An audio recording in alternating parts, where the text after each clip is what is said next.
Hello and welcome to Everything Folk. This is episode 7, The Soldier's Joy.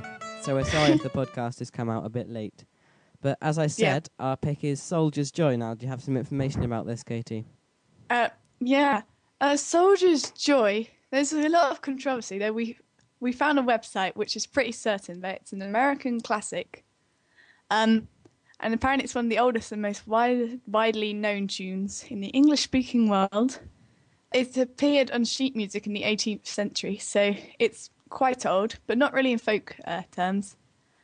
And you can do it instrumentally or with the lyrics. And Seth, you know about the lyrics. The words were written by the country singer Jimmy Driftwood. So he wrote the lyrics and recorded his version of it in 1957. And my pick is actually by Jimmy Driftwood, the guy who wrote the lyrics. So I'll play my pick. Some continental soldiers on the bivouac were playing stud poker in a mountain shack. But every vigilante threw down his hand when the captain of the guard gave the sharp command. Oh, Jimmy, get your fiddle out and roughen up the bow. Johnny Jr., band you up, we're gonna have a show. Billy, pass the jug around to Corporal McCoy. We're gonna have a tune called Soldier's Joy. The girls in Boston are dancing tonight. The Galdern redcoats are holding them tight. So that was my pick. What did you think, Katie?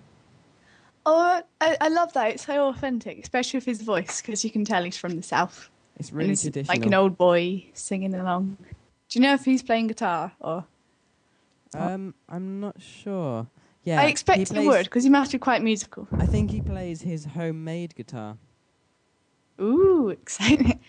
I really love people like that. You know, like, they're still going, even though he's probably not anymore. Yes. But if he wrote that in 1957. But I like the words. And, I like your version. And it's nice and slow. He did a good job. You can imagine, like, a Wild West film with Dad just playing. Yeah, fiddlers, they tend to do this song much too fast. You can't make out the tune at all. That's the problem with fiddlers, you see. Yeah, I don't appreciate it when that happens. But occasionally there are a few good versions where it's not played at a too fast speed. Yeah. Well, I don't know, because my pick's quite fast, but not as fast. Mine is an instrumental version by the... I picked it because I love... It's by the Nashville Washboard Band. Very good. The washboard appears a lot in bluegrass music. It's just a washboard and you play it. But obviously they've got some other instruments in. But I really like it, and it's a lot faster. And, yeah, I like it as well. So here's a preview of your pick, Katie. Crazy.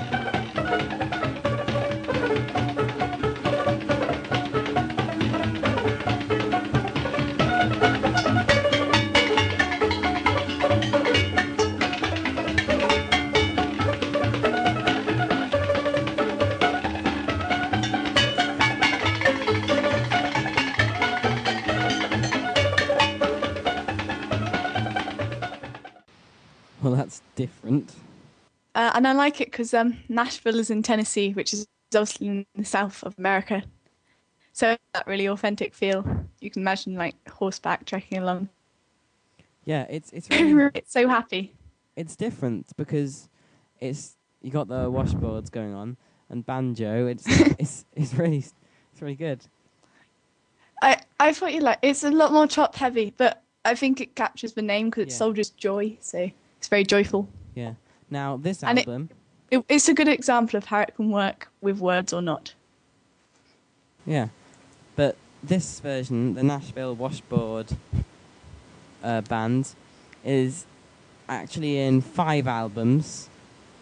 I'm not going to off all of them, but I'll give you an example. One of them is from the album Black River of Song, Black Appalachia. Yeah. Or you can just buy it digitally. You can buy it on iTunes for 79p. iTunes, Amazon MP3, and 7 digital. And I didn't say where you can buy mine. It's in a number of albums, and you can find it on Amazon MP3. Yeah. Well, and the physical copy. Yeah. It's nice to have a physical copy, which you don't really get these days. So I like the way the two fits contrast each other because mine's quite top heavy and yours is quite bassy because he's a bass singer or maybe tenor. I didn't know my man singing, but yeah, I like both of our picks. Though personally, I prefer mine. Yeah. So, all going well, we'll be on our folk course, and this episode should be out on Thursday. And we'll be with you next week for a special recording with Katie in studio with me. As we said last week, I'm going to be at Seth's house in Gloucestershire, and we're going to try and do a live podcast. But obviously, it's not live because we're recording it. And but we'll do the own covers of our songs, and we'll do it live in the podcast if that all works. So thanks for listening to Everything Folk. We'll see you all next week, hopefully. Bye. Subscribe!